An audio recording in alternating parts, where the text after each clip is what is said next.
Frequency control knob around mid position, AM amplitude control knob around mid position.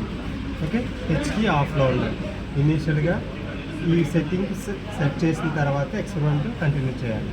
Okay, so ఇక్కడ V మోడ్లో ఉన్నప్పుడు మనకి ఇక్కడ display అయ్యేది బీమ్ వోల్టేజ్ డిస్ప్లే అవుతుంది.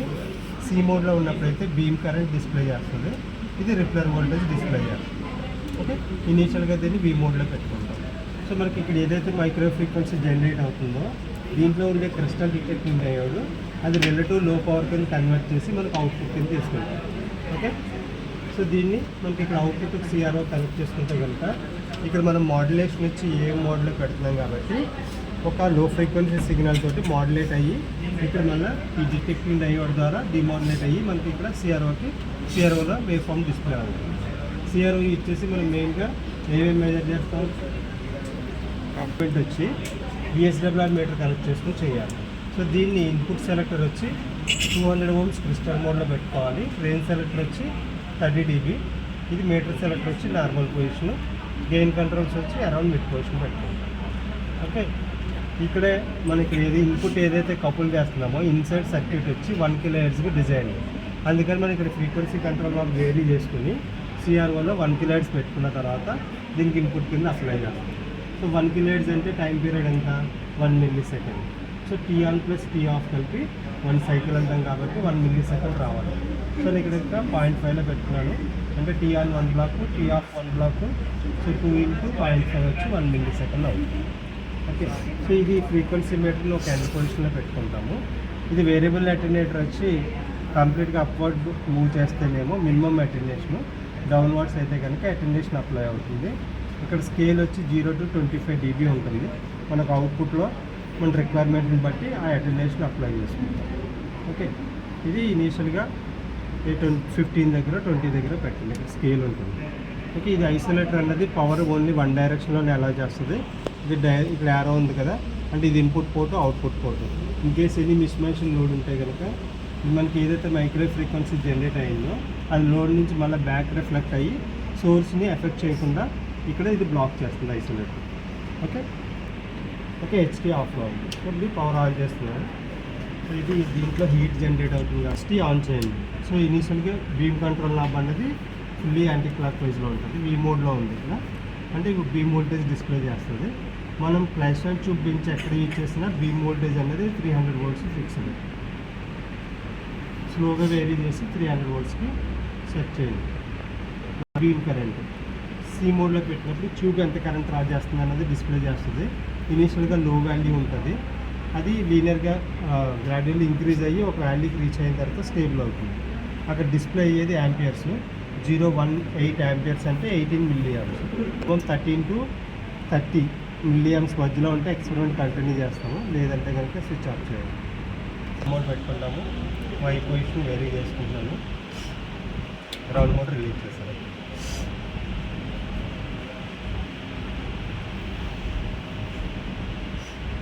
నాకు మోర్ దెన్ 1 బ్లాక్ ఉంది కాబట్టి ఆన్ టైం పీరియడ్. ఫ్రీక్వెన్సీ మన ఏఎం మోడ్యులేషన్ కాబట్టి ఈ రెండు ఇక్కడ ఏఎం అని ఉంది కదా, ఈ రెండు ఏఎం సంబంధించిన కంట్రోల్స్. ఒకటి ఫ్రీక్వెన్సీ కంట్రోల్, ఒకటి amplitude control. So frequency vary చేసి 1 block 1 on time period. Okay, so రెండు కలిపి అప్రాక్సిమేట్గా 1 millisecond. యాంప్లిట్యూడ్ కంట్రోల్ వేరీ చేసుకుని perfect square wave maximum amplitude ఎక్కడ వస్తుందో ఆ పొజిషన్ ఫిక్స్ చేసుకుంటాం. ఇనీషియల్గా ఇది మ్యాక్సిమంలో ఉంటుంది. సో దీన్ని ఇలా వేరీ చేసి ఓవర్ షూట్స్ లేకుండా మ్యాక్సిమం యాంప్లిట్యూడ్ ఎక్కడ వస్తుందో ఆ పొజిషన్ ఫిక్స్ చేసుకుంటాం. అంటే దీన్ని కంటిన్యూగా రొటేట్ చేస్తాం, ఎండ్ టు ఎండ్ రొటేట్ చేసి ఎక్కడైతే మనకి పర్ఫెక్ట్గా ఉందో విత్ మ్యాక్సిమం యాంప్లిట్యూడ్ ఆ పొజిషన్ ఫిక్స్ చేస్తాం. ఓకే, దీన్ని రిప్లర్ మోడ్లో పెట్టుకున్నప్పుడు ఇనీషియల్గా ఫుల్లీ క్లాక్ వైజ్ కాబట్టి మ్యాక్సిమం వోల్టేజ్ డిస్ప్లే అవుతుంది, -276 volts అది. సో దీన్ని వేరీ చేసుకుంటూ ఇది అక్కడ 0 అయిపోయింది. లెఫ్ట్ అండ్ రైట్ మూవ్ చేసినప్పుడు అది ఎక్కడైతే పర్ఫెక్ట్గా ఉందో ఆ పొజిషన్ మనకి అవుట్పుట్ స్క్వేర్ వేవ్ డిటెక్ట్ అయ్యింది అంటే దీంట్లో మైక్రో ఫ్రీక్వెన్సీ జనరేట్ అయ్యింది. ఓకే, సో దీన్ని ఇప్పుడు ఇన్పుట్ కింద కపుల్ చేస్తాం. సో ఇది ఇనీషియల్గా పవర్ ఆన్ చేయకముందు పాయింటర్ అన్నది లెఫ్ట్ సైడ్ ఉంటుంది. సో దీని మినిమం డిఫ్లెక్షన్ అంటాను. ఆన్ చేసిన తర్వాత రైట్కి మూవ్ అవుతుంది, దాన్ని మ్యాక్సిమం డిఫ్లెక్షన్ అంటారు. ఇక్కడ మనకి టాప్ స్కేల్లో 1 కన్నా ఎక్సీడ్ అయిపోతే కనుక వేరియబుల్ అటెన్యూయేటర్ కంట్రోల్ యూజ్ చేసుకొని లేదా గెయిన్ కంట్రోల్ కానీ గెయిన్ సెలెక్టర్ కానీ యూజ్ చేసుకొని దాన్ని 1కి సెట్ చేసుకోవాలి.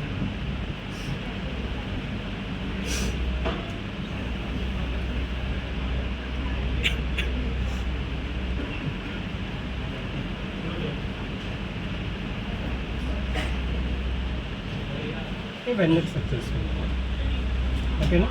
సో ఇప్పుడు మనకి ఇది దీంట్లో మైక్రో ఫ్రీక్వెన్సీ ఎంత ఏ ఫ్రీక్వెన్సీ జనరేట్ అయిందో ఇక్కడ జనరేట్ అవుతుంది. దీనికి ఒక పాయింటర్ లాగా ఉంటుంది, అది వేవ్ గైడ్లోకి ఆ వేవ్ ఫ్రీక్వెన్సీని ఇంజెక్ట్ చేస్తాం. దీన్ని ఇలా రొటేట్ చేసినప్పుడు ఏదో ఒక పర్టికులర్ ఇన్స్టెన్స్ ఆ డిఫ్లెక్షన్ అనేది మ్యాక్సిమం నుంచి మినిమంకి మూవ్ అవుతుంది.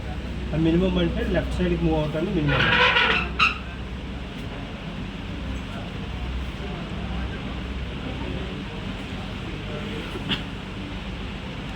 మూవ్ చేసుకుంటూ ఎక్కడైతే మినిమం డిటెక్ట్ అవుతుందో ఆ పొజిషన్ దగ్గర ఇప్పుడు ఇదొక హారిజంటల్ కాపర్ స్ట్రిప్, ఇదొక హారిజంటల్ కాపర్ స్ట్రిప్. ఈ రెండింటి మధ్యలో ఒక వెర్టికల్ రెడ్ లైన్ ఉంది. ఈ రెండింటి మధ్యలో రీడింగ్కి ఈ వెర్టికల్ రెడ్ లైన్ ఎక్కడైతే కోయిన్సైడ్ అవుతుందో అది మెజరింగ్ ఫ్రీక్వెన్సీ అవుతుంది. ఈ ఫస్ట్ బ్రాడ్ లైన్ వచ్చి 9.28, ఇది 9.30. సో మనకి 3 సబ్ డివిజన్స్ వచ్చింది. సో 9.295 ఈచ్ సబ్ 05 అవుతుంది. ఓకే, ఇది డెసిమల్కి వెళ్ళిపోతుంది. ఓకేనా? సో ఇది ఫ్రీక్వెన్సీ మెజర్మెంట్ అయిపోయింది. మనకి D1 D2 guide wave length find out చేయడానికి D1 D2 2 పాయింట్స్ తీసుకోవాలి. ఓకే, ఇలా రూట్ మోడ్ రొటేట్ చేసి తీసుకోవాలి.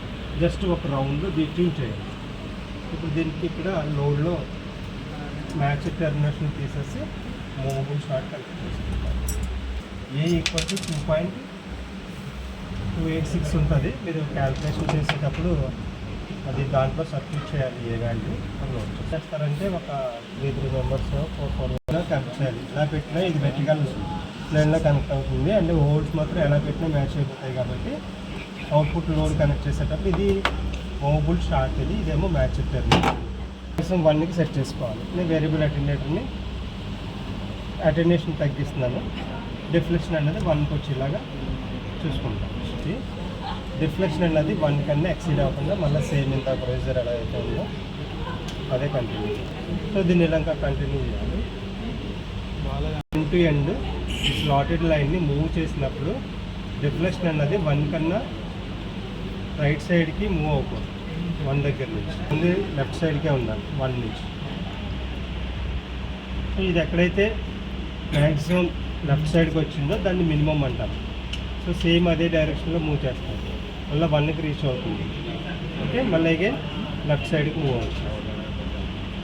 ఒకసారి ఇది ఎండ్ టు ఎండ్ అలా చెక్ చేసుకుని ఇన్ కేస్ ఎనీ 1 నుంచి రైట్ సైడ్కి డిఫ్లెక్షన్ ఉంటే కనుక దాన్ని వేరియబుల్ అటెన్యూయేటర్ కానీ గెయిన్ సెలెక్టర్ కానీ గెయిన్ కంట్రోల్ కానీ యూజ్ చేసుకుని 1కి సెట్ చేసుకుంటాం. సో 1 ఒకసారి చెక్ చేసేసిన తర్వాత ఒక ఎండ్కి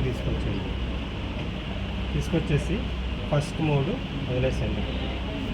సో ఇది మ్యాక్సిమం డిఫ్లెక్షన్ 1కి వచ్చింది లేదా చెక్ చేసుకుంటాం. ఇక్కడ నుంచి దీన్ని ఇలా మూవ్ చేసిన మినిమం డిఫ్లెక్షన్ ఎక్కడికి వచ్చిందో చూస్తాం.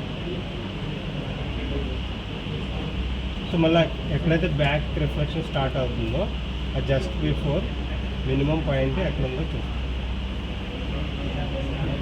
ఈ 0 మెయిన్ స్కేల్ మీద ఎక్కడైతే కోయిన్సైడ్ అవుతుందో అది వాల్యూ తీసుకుంటాం. So 10.3. Next 0 second minimum value తీసుకోవాలి.